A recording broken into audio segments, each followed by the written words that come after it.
assure you it's just a toast and not a speech. So it will be very short.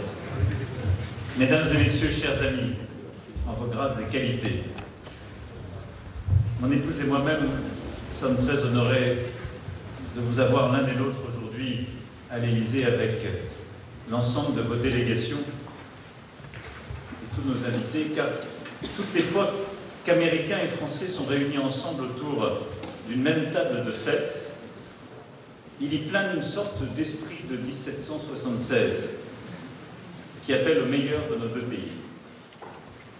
Et cette chaleur, venue des profondeurs historiques de notre amitié, s'avive par la joie toute contemporaine d'accueillir ce soir votre première visite d'État en France. Avec un agréable air de déjà-vu, car il y a 1 an et demi, c'est vous qui nous offriez l'hospitalité à Washington en décembre 2022, témoignant proximité et intérêt réciproque, amitié entre alliés de toujours.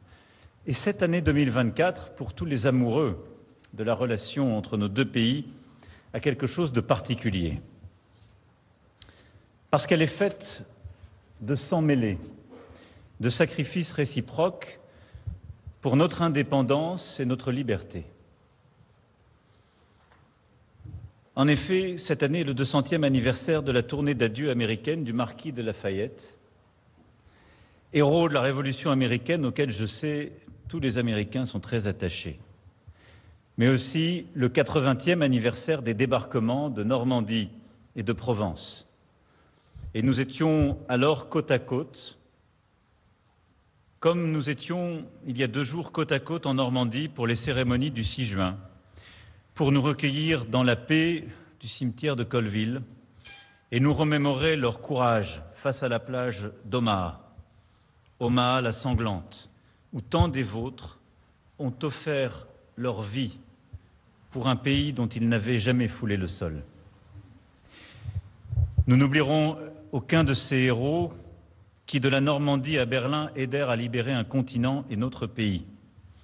Et leur sacrifice cimente notre amitié. Parmi ces héros, il y avait un jeune homme d'alors, Harold Terrence. Il avait 18 ans au moment de Pearl Harbor. Et à 20 ans, il était opérateur radio et transmetteur auprès de vos forces aériennes. Il était à son poste pour le D-Day, puis la guerre l'a conduit à peu près partout en France, au Maroc et jusqu'aux confins de l'Ukraine à la fin de celle-ci.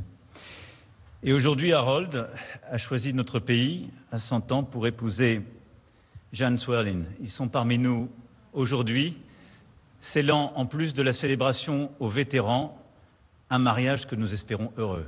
Alors félicitations Jeanne-Marie.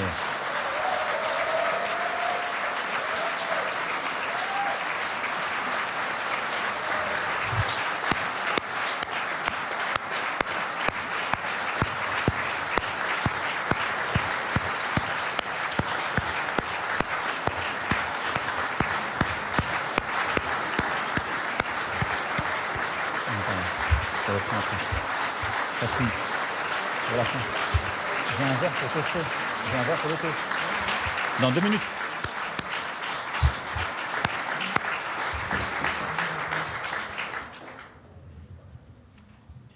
« 40 ans étaient heureux d'accueillir votre mariage et nous, votre dîner de noces. » Harold et Jeanne. En tout cas, sur ce socle se sont bâtis tant de relations, et du cinéma à la musique, de la littérature à l'espace, de l'énergie en passant par les transports, l'agriculture, la santé. Tant de partenariats consolident cette relation bilatérale et nous l'avons encore renforcée ces derniers temps. C'est aussi cette relation qui nous a permis ensemble d'affirmer nos valeurs face à la guerre d'agression de la Russie en Ukraine ou aujourd'hui au Proche-Orient, à Gaza, et merci encore pour l'initiative que vous venez de prendre et que nous soutenons. Faire front commun, malgré nos différences, lorsque l'essentiel est en jeu, est le fil rouge de notre indéfectible lien transatlantique. Quand il s'agit de faire face au climat, de relever les défis technologiques ou de défendre nos valeurs, nous sommes ensemble. Alors oui, il y a toujours quelque chose de singulier dans notre relation. Parce que vous êtes américains et parce que nous sommes français. Et il y a quelque chose d'une fascination réciproque qu'on lit de Tocqueville jusqu'à Miller, ou dans le regard croisé de nos cinémas. Nous adorons le rêve américain et vous aimez l'art de vivre à la française. Nous sommes l'un et l'autre jaloux de ce qui nous singularise, mais au fond, nous l'aimons pour ce qu'il est. Et l'amitié que chacune et chacun de vous ici présents tresse. Et quand je vois l'affection que vous portez à la France, la manière dont vous préparez à aller transcender ces Jeux olympiques et paralympiques, je ne peux m'empêcher de dire que plus que jamais vous demeurez nos meilleurs alliés. United we stand and divided we fall. Cette force de l'union, gravée dans le nom même de votre pays, est la philosophie qui doit nous inspirer. Celle qui inspirait cette Greatest Generation, à laquelle vous rendiez encore honneur hier à la pointe du hoc, et celle qui nous lie. Alliés nous sommes et alliés nous resterons. Et ce sont ces valeurs qui, 8 décennies plus tard, continuent de nous unir. C'est pourquoi, Monsieur le Président, cher Joe, cher Jill, c'est un honneur pour nous de vous accueillir en France pour cette visite d'État qui nous permet de célébrer la vitalité intacte de notre alliance et cette relation si singulière qui lie nos deux nations et notre amour les uns et les autres pour la liberté. Permettez-moi de lever un toast aux États-Unis d'Amérique, à la France et à l'amitié entre les États-Unis d'Amérique et la France.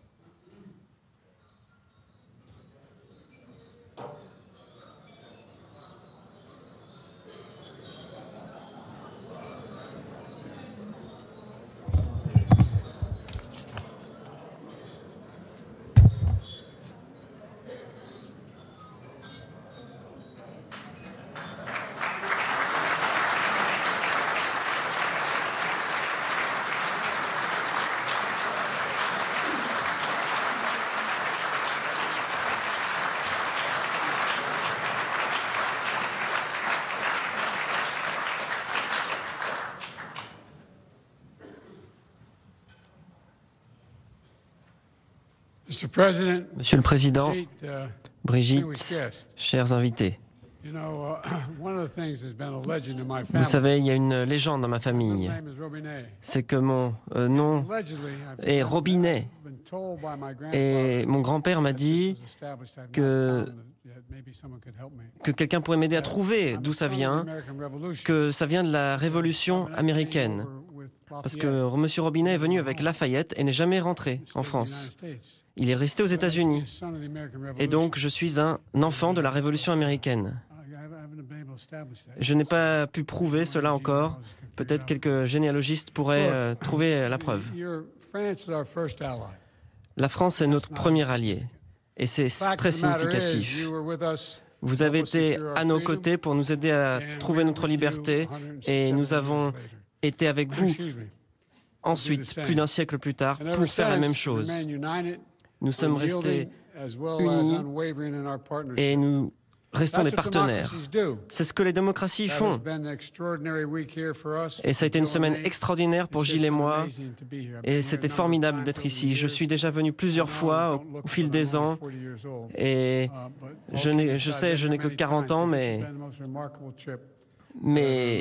c'était le plus formidable voyage que j'ai jamais fait. Nous avons célébré le D-Day, les héros du D-Day. Nous avons raconté l'histoire de notre alliance et la façon dont nous avons pu sauver l'Europe ensemble. Et le peuple français, et nous avons honoré nos vétérans avec dignité. Et au nom de tout le peuple américain, je veux vous remercier du fond du cœur.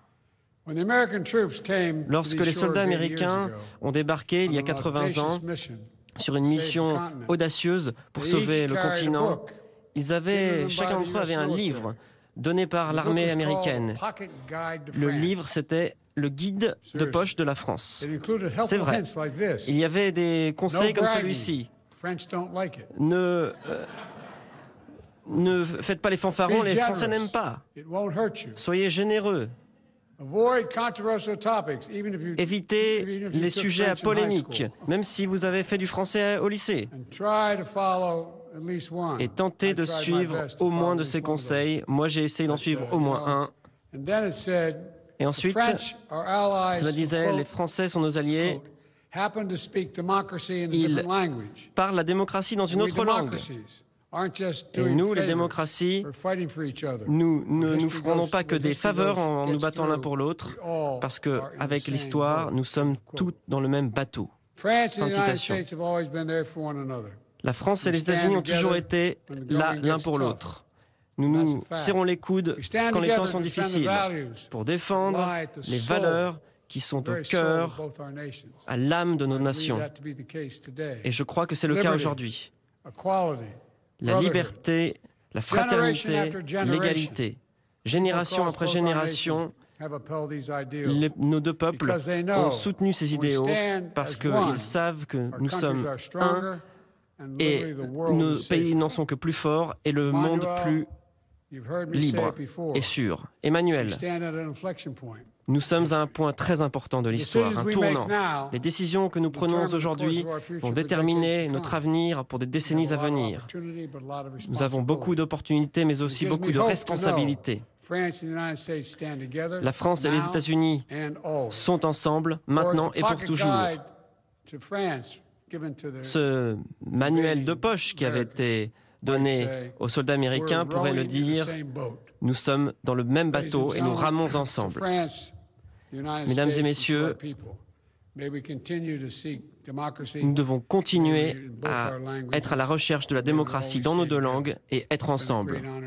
Ça a été un grand honneur pour moi d'être ici et je veux vous remercier et lever un verre.